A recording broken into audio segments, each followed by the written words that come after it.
that God had to step in and remove the stuff. And that's why it feels so detrimental right now, right? It's because you didn't want to release it. And believe me, I've been there. Okay, you are not alone. You are not alone. I've been there.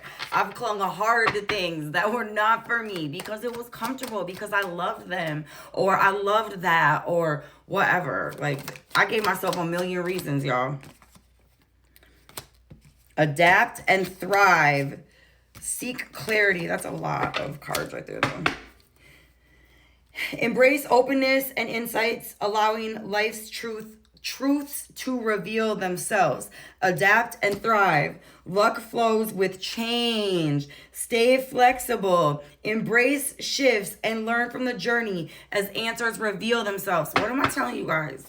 It's gonna be okay, I promise. I promise. Slow climb.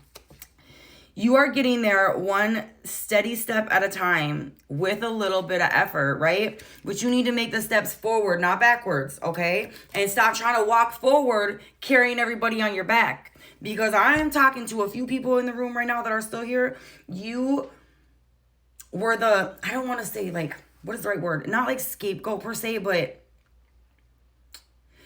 you did everything you could to make sure that you had a place in everyone's life, right? Like it secured your place because you did everything for everyone around you, okay? But you're being asked to release that. It's not for you.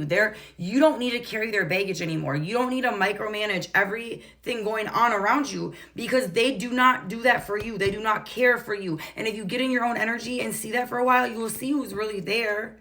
You'll see. And some of those people you'll get back.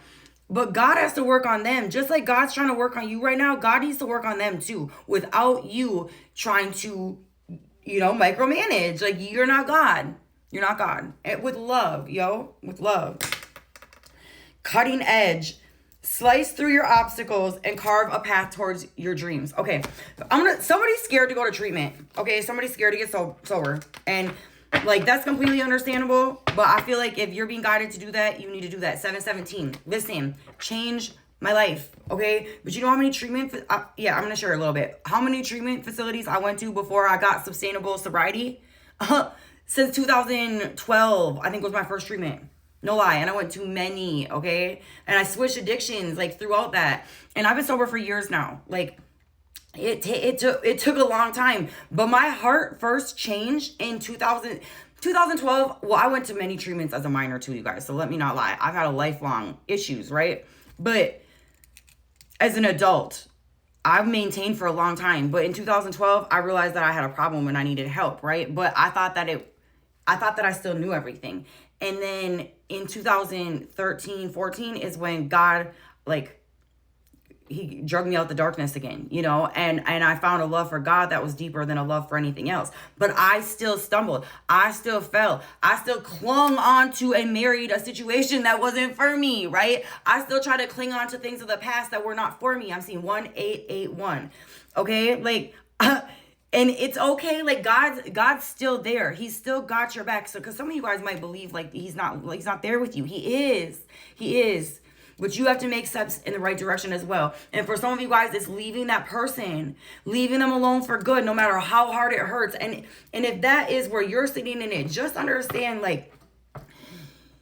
it's okay for you to still care about that person after you leave. It's okay for you to have every emotion, anger, love, hate, all of it, right? You're going to feel so many different things, but you don't have to act on them. I say this all the time, y'all. Feelings aren't facts, right? We don't have to act on it just because we feel it. And you're going to feel a lot of things if you're detaching from a narcissist, but you need to give yourself the grace and time to feel those things, okay?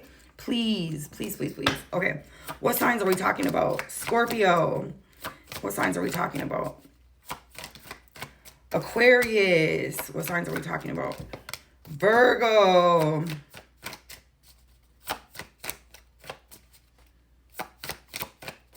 Dang. I guess those are the heavy signs. Any other sign? Ooh. Aries, Gemini. I'll say Libra. It was on the bottom there. Anything else? But those top three, them first three, clearly was the hardest one, Sag. So maybe that's like your major placements or their major placements or however that looks in your life, you will know. But have a beautiful day.